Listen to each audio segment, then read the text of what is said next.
Les produits de Kabila. Il y a des gens qui ont signé le pacte avec lui. Et s'il faut vous dire vrai, l'armée congolaise, nous la maîtrisons très bien. Elle est subdivisée en 4 catégories. Si vous le voulez que je vous le dise bien. Il y a les officiers pro-Kagame, pro-Museveni, qui sont injectés au Congo à partir de tous les mixages, toutes les négociations, Sam City, Amanile ou je ne sais pas quoi. Il y a les officiers fidèles à Kabila. Ce sont des officiers qui ont été façonnés par Kabila et la plupart de ces tendances, je ne sais pas, Katangez ou quoi, je ne sais pas.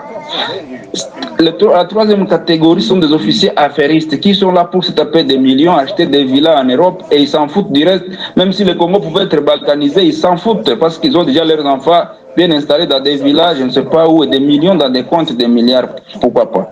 Il y a la toute dernière catégorie de patriotes. Ces patriotes sont ignorés. Ils ont été longtemps inhibés par Kabila. Ils ont été bernés par Kabila. Ils ne sont pas trop visibles. Et vous n'allez pas les retrouver trop souvent parmi les lieutenants généraux. S'il est parmi les lieutenants généraux, il est clochardisé, il vit la médiocrité parce qu'il n'a pas été récompensé au même titre que ce traître. Vous ne pouvez pas les voir parmi les généraux-majors. Ils sont rares. Vous allez les retrouver au bas de l'échelle, soit colonel pendant 20 ans, 30 ans. Il n'est jamais monté de grade. Et la République peut compter sur ces gens. Parce que nous, on ne réclame rien, nous, le Ouazalais. Nous accompagnons le gouvernement et on ne peut qu'accompagner une armée loyaliste, républicaine, bien ficelée. Mamadou l'a fait après plusieurs humiliations par les mêmes traîtres. Baouma l'a démontré. Et c'est la même armée qu'on a utilisée. Ces FARDC sont combatifs. Moi, je vous dis, ces jeunes gens qui sont en train de terminer la formation, on est en train d'engager avec qui ils sont combatifs. Mais qu'est-ce qui se passe? On crée pour les faire zigouiller par dizaines et créer le traumatisme et la psychose dans eux, et c'est ce qui les anéantit. Je vous dis, il y a un régiment ici dans les Buito, 03e régiment. C'est un régiment dynamique. Nous avons tenu tête haute devant l'armée ougandaise. On les a tués à masse dans la chaîne de Gaza, autour de Katsiru. On a même capturé, autant vous avez vu, des militaires rwandais qu'on a capturés, et même des Ougandais. N'est-ce pas? C'est avec un régiment organique de 1200. Mais comment voulez-vous qu'on gagne la guerre alors que les commandements depuis Kinshasa, c'est qu'on a au moins plus de 10 régiments ici qui n'ont même pas 200 hommes par régiment, alors qu'on devait avoir 1200. On a 10 régiments qui ont 2000 hommes au lieu d'avoir 12 000 hommes. Et là, Kinshasa, on justifie les fonds, les salaires, la ration, la dotation pour tous ces gens. Ça va où cet argent, toutes ces munitions, toute cette ration? C'est ce qu'il faut demander à l'inspectorat général des FARDC. C'est ce qu'il faut demander à l'état-major général. Moi, je sais vous dire 34-11, 34-12, 34-13, 34 patati patati, 200 militaires pour un régiment. Un bataillon avec 50 hommes, ça n'existe nulle part au monde, madame. Même les alliés que le Congo invite ici se moquent de nous. Et ils engagent 700 hommes comme bataillon. Le Congo vient engager, les FARDC nous amènent 50 hommes bataillon. Ça signifie quoi ça? Et comment on peut gagner cette guerre? Vous voyez? Alors, en tout cas, c'est triste c'est ce que vous vivez là-bas parce que vous avez consenti de défendre la République. Vous n'avez pas des salaires, malheureusement, comme ces généraux-là qui détruisent tout au sein de l'armée. Mais nous posons la question, pour quelle finalité vont-ils faire ça? Ou pour quelle finalité sont-ils en train de faire ce que vous dénoncez? Non, je vous ai dit la catégorisation. Il y en a qui font ça pour plaire à leur patron, parce qu'ils sont à la fois militaires congolais, à la fois militaires rwandais et ougandais. Là, je vous donne le cas de Bosco Ntaganda. À La Haye, il reconnaît qu'il est rwandais, né au Rwanda, grandi au Rwanda, formé par les FPR et caporal au Rwanda et puis général au Congo. Ça, c'est un cas. Il y en a autant de Bosco Ntaganda dans ce pays et qui sont à la commande. Vous voulez qu'il plaise qu'il y a Tshisekedi ou Kagame qui est leur père, à Museveni qui est leur père. Il y a la catégorie de ces kabilistes patentés. Ils disent que Tshisekedi ne leur a rien donné. Tout ce qu'ils ont, c'est grâce à Kabila parce qu'ils sont des millionnaires. Ils restent à la commande. Vous voulez qu'il plaise à qui? Il y a ces affairistes qui ont vendu leur cœur à Satan. Ils ont besoin de millions. Ils s'en foutent du reste. Que 1000 tombes, 2000, 3000 militaires, ils s'en foutent. Vous comprenez? Et vous voulez qu'il plaise à qui? À Tshisekedi. Il n'y a que cette petite catégorie. Et là, je sais bien vous citer tous ces gens qui ont été ignorés par Kabila. Je sais vous dire, par exemple, le général Mayanga qu'on a essayé de diaboliser. Il a failli à un moment donné capturer Laurent Kunda ici au Nord Kivu, aux antennes de Tongo. Kabila va l'interpeller à Kinshasa en 2007 au motif de les gratifier avec le grade de général, mais il va les clouer à Kinshasa pour ne plus revenir ici à l'Est.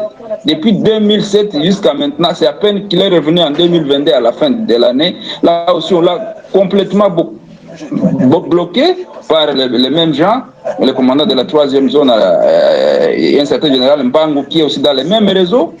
Moi-même, il a failli me zigouiller. D'ailleurs, il regrette, hein, il avait dit à un confident à lui qu'il regrette d'avoir quitté Goma sans me faire mal. Pourquoi? Parce que moi, je l'ai bousculé pour qu'on travaille pour la République. Tous ces gens, ils restent à la commande. Pourquoi? Il y a le général Kashikila. Il est jusqu'à maintenant cloué là chez vous à Kinshasa. Il a failli, il a bézigouillé systématiquement les Rwandais autour de Kibumba quand il était commandant 5e brigade. On l'a rappelé à Kinshasa, il n'est plus revenu, n'est-ce pas? Il y a autant de généraux des colonels qui sont loyaux. Il y a, par exemple, il y a un colonel qui est cloué là à Kinshasa par les mêmes services sur demande de James Kabarebe, le colonel Salomon Tokolonga. Pourquoi? Parce que c'est avec lui que nous avons mis sur pied cette dynamique de Wazalendo. N'est-ce pas? À partir de la réunion de Pinga, où on a réconcilié certaines tendances qui étaient en train de compliquer la situation, et on a signé un pacte de non-agression. Il fallait qu'il soit témoin comme officier FARDC dans la zone. Les Rwandais ont fait de faux rapports en passant par leurs gens. Ils l'ont cloué. Il a même été sanctionné par la communauté internationale au motif qu'il était FDLR. C'est un Congolais de père et de mère, pas même Hutu, peut-être pour questionner des confusions. Il est Mutembo de Massissi à Ufamando. De père et de mère. Et comme il était en train de bien manœuvrer, on a joué à l'état-major général et un certain Chaligonza l'a rappelé à Kinshasa. Il est maintenant cloué depuis plusieurs mois à Kinshasa. Chaligonza, c'est un proche de Bosco Ntaganda, tout le monde connaît. Il est commandant second des FARDC. Pour en faire quoi? Non, il faut qu'on dise clairement la chose, peut-être pour que les gens comprennent. En tout cas, qui propose au président, hein, parce qu'il faut que un dossier de responsabilité, ça en fait des trop là. Qui propose au président les noms des gens qui doivent être mise en place? Je ne vous coupe la parole. Cette mise en place d'octobre 2022, nous ensuite, d'été après la situation, elle est venue de la maison militaire, du général Frank Tumba. Frank Tumba, c'est lui qui a mis en place un scénario qui consistait à désarticuler, et c'était prévu. Je vous donne le cas. En nommant, en arrêtant Yves Filemon, et on nomme Marcel Mbangu, son cousin ou je ne sais pas quoi, ou son frère, je ne sais pas, au même poste. La 3e zone de défense, madame, depuis Kisangani jusqu'à Kindu, la majorité des généraux qui sont là sont des Katangais de la même tribu que Yav. Vous arrêtez Yav pour les remplacer par un autre Yav, un autre mec qui a la même philosophie, et il embrouille la situation par un commandement qui n'est pas propre. On va mettre Massunzu à chose au Katanga dans la 2e zone de défense. Massoud se fait entourer par Innocent Gaïzi. Vous connaissez Innocent Gaïzi, c'est qui? C'est un ancien du CNDP, du RCD, qui est cité plusieurs fois dans le rapport des experts des Nations Unies comme étant la personne qui facilitait l'entrée de troupes rwandaises au Nord Kivu quand il était commandant région Asego entre 2018 et 2020. Allez consulter les rapports des Nations Unies, ça va vous dire beaucoup. Il est là. Vous comprenez? Et pour produire quoi? C'est-à-dire quoi?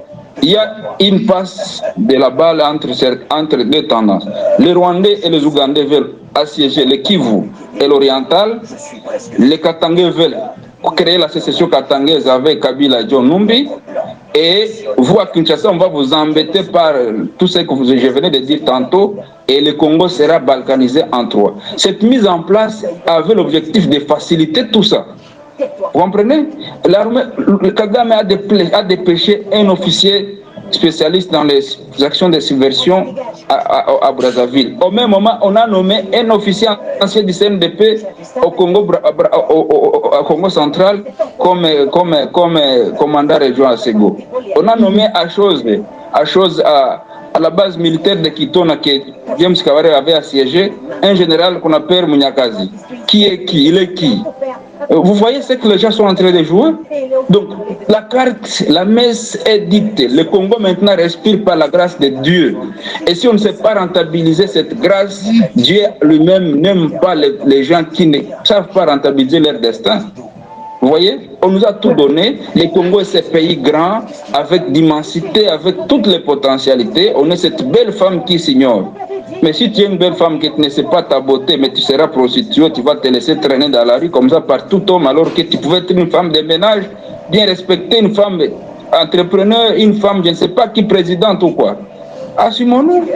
Maître, cher compatriote Jules Moulouba, je rappelle à tous ceux qui ne connaissent pas Jules Moulouba, c'est le porte-parole des Wazalendo, des héros, comme le président l'avait dit tantôt, qui combattent au front là-bas pour la paix et la libération de la partie est de notre pays. Avec tout ce que vous étalez ici, je me pose ou nous nous posons des questions, comment se passent les affrontements au niveau des massifs si précisément, parce qu'on venait d'apprendre qu'il y a une route qui a été créée, en tout cas une route qui vous échapperait, qui est créée au niveau de Rubaya jusqu'au Rwanda, et le M23 se sert de cette route-là pour évacuer des minéraux qui viennent de la cité de Rubaya, qui n'est peut-être pas contrôlée par les M23. Comment vous expliquez ça? C'est toujours la trahison?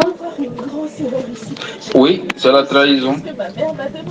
C'est la trahison. C'est la trahison parce que nous savons vous dire que le trafic des minéraux là est organisé par qui et comment. Merci. Cette route, ça ne nous échappe pas, madame. On a arrêté Mangachuchu, mais tous les complices de Mangachuchu sont encore là. Ils ont des millions de dollars pour corrompre même certains. À Rubaya, il y a un mec qu'on a acheté, n'est-ce pas, à qui on a bombé de l'argent, qui est en connivence avec un officier FARDC, qui l'a bombé cet argent.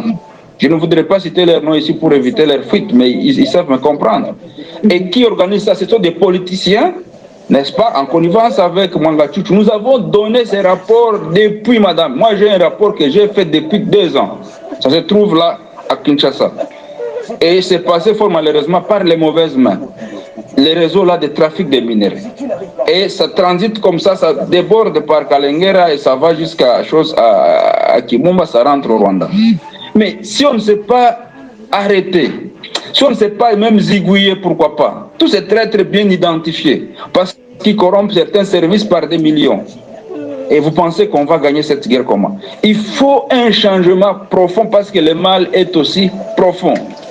Et là, je vous dis, si on veut ma contribution, et là, j'ai déjà dit ça, je vous cite X, Y, Z, je ne sais pas le dire ici pour des raisons évidentes, pour qu'ils ne fuient pas, parce que là, il faut les arrêter, ce sont des politiciens. Mais les militaires, je dénonce ça parce que... de pouvoir les arrêter, ils continueront à détruire la République. Parce que pour les arrêter, il faut d'abord les identifier et avoir des preuves. Vous en avez, c'est comme ça que vous parlez. Alors... J'en ai suffisamment, madame. J'en ai suffisamment. Mais là, j'ai décidé de dénoncer les réseaux militaires. Prochainement, si on ne fait rien contre ces gens, je vous promets de dénoncer les réseaux économiques et même ecclésiastiques et même les réseaux des ONG. Tout ça, nous avons des rapports bien fouillés. Et il y a l'implication. Vous n'êtes pas surpris que quelqu'un quitte Kinshasa spontanément et se retrouve à Tchandou chez Corneille Nanga.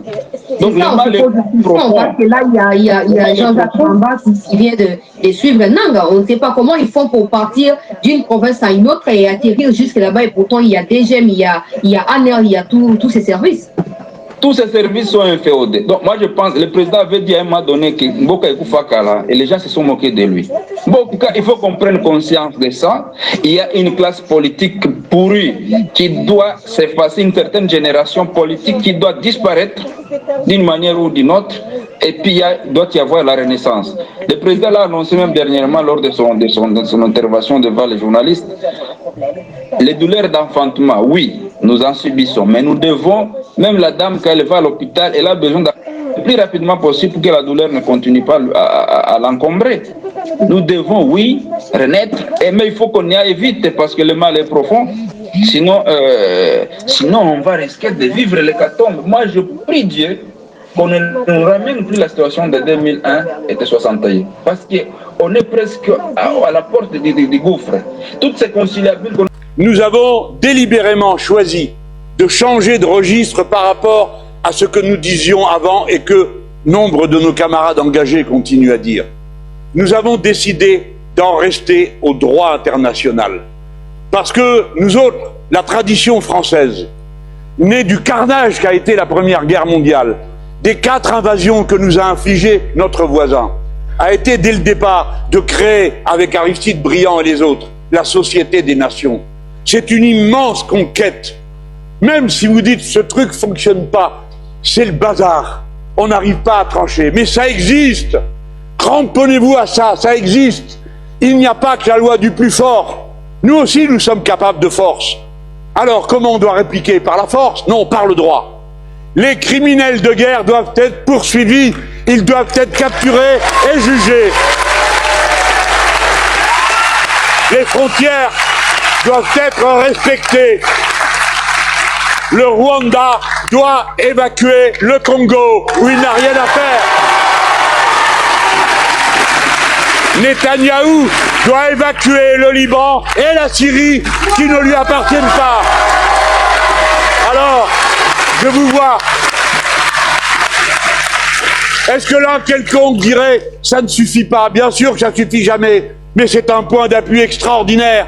Et quand vous dites ça, vous parlez au nom de l'humanité universelle, parce que la majorité des nations sont exactement pour ce que je suis en train de dire. C'est en s'alliant avec les États-Unis d'Amérique et en les suivant comme des caniches qu'on a ruiné l'Europe et qu'on se met en danger devant le monde entier pour découvrir après qu'eux n'ont qu'un seul intérêt, eux-mêmes.